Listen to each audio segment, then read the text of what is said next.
Habib and my fellow classmate. My name is Alia and I'm from Group 5. For this assignment, we are going to present about the rights in respect of education in Malaysia and its limitations. The right in respect of education refers to Article 26 of the Universal Declaration of Human Rights in Malaysia, which states that the right to education is for everyone. Also, the right in respect of education in Malaysia is also provided under Article 12 of the Federal Constitution, which states that citizens should be given access to education regardless of religion and race. So now for the limitations, accessibility is one of the limitations. While education is a fundamental right in Malaysia, accessibility can still be an issue for some students, particularly those from low-income families or those who live in rural areas. One of the main barriers to accessibility is the lack of infrastructure in rural areas. Many schools in this area are outdated and lack basic facilities such as clean water, electricity, and proper sanitations. This can make it difficult for students to attend school regularly. Another challenge is the distance between school and students' home. In some areas, schools are located far away from student villages, making it difficult for them to attend regularly. This can result in high rates of absenteeism and also dropouts. The cost of education is also significant barriers for many low-income families. While primary education is free, in Malaysia, secondary and tertiary education can be expensive, particularly for private institutions. This can put financial strain on families, forcing some students to drop out or delay their education. The government is working to address these through initiatives such as mobile classroom, online learning platforms, and financial assistance for the low-income families. But there are still limitations in terms of infrastructure and resources in some areas. The government still needs to work on these issues. So that's all from me. I'm going to pass on to the next person. Thank you very much. Next, let's look at the laws regarding access to education for people with disabilities. Article 12, Clause 1 of the Federal Constitution grants equal access to education to people with disabilities, stating that there shall be no discrimination against any citizen on the grounds only of religion, race, descent, or place of birth.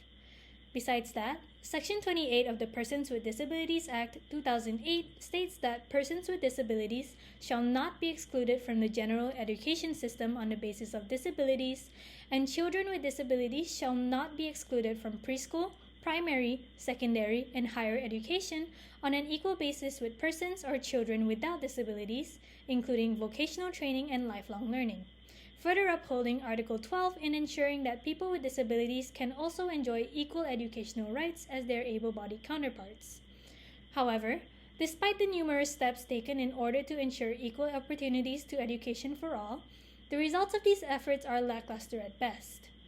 Firstly, these laws and programs are severely underfunded and lack the proper framework needed for anyone to even begin to implement them properly. Furthermore, the Persons with Disabilities Act 2008 has been criticized by many due to the lack of specific provisions which prohibit discrimination against disabled persons, the absence of provisions for judicial remedies and penalties for parties who fail to comply with the Act, as well as an express exclusion of the government from being sued for any wrongdoing.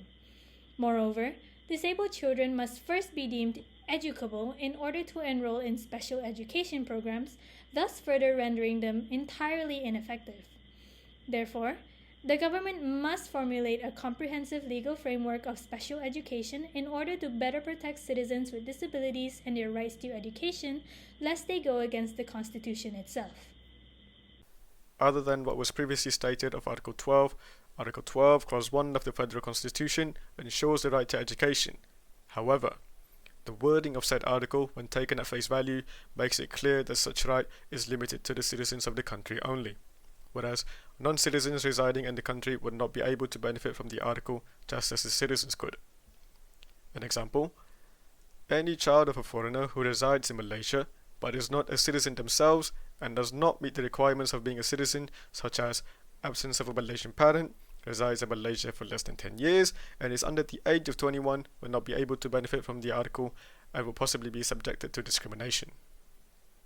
The next limitation is language of instruction, where this policy of having several educational streams and instruction in many languages such as Malay, Tamil, Mandarin and English, they can occasionally result in obstacles and unequal opportunities or chances for the student, whether in their school itself or for their future. So there are some ways that this policy might affect learning or might affect education in Malaysia. So the first one is language barriers, where varied languages of instruction can create disparities in educational qualities, resources, and opportunities between school based on the language medium which they used at school, whether it's Tamil, Malay, or Mandarin. And the next one is academic performance, where students from different language mediums might face disparities in examinations performances due to the differences in language proficiency rather than their understanding of the subject matter. And the last one is social and cultural divides, where students from various linguistic backgrounds, they might find it more difficult or might find it more hard for them to communicate and comprehend one another if they are separated based on language streams, which could inadvertently promote social barriers. Article 12(1) of the Federal Constitution addresses the right to education by stating that, without prejudice to the generality of Article 8, there should be no discrimination against any citizen on the grounds only on religion, race, descent, or place of birth. This provision emphasizes the principle of non-discrimination in education. There have been instances where the implementation of certain policies has been criticized for allegedly favoring certain ethnic or religious group over others in Malaysia. Some affirmative action policies also extend to universities, admission and scholarship program, where certain quotas or preferences are allocated based on ethnicity. This has been a source of debate, with some arguing that it ensures fair representation and access, while others contend that it may result in unintended consequences. According to Article 12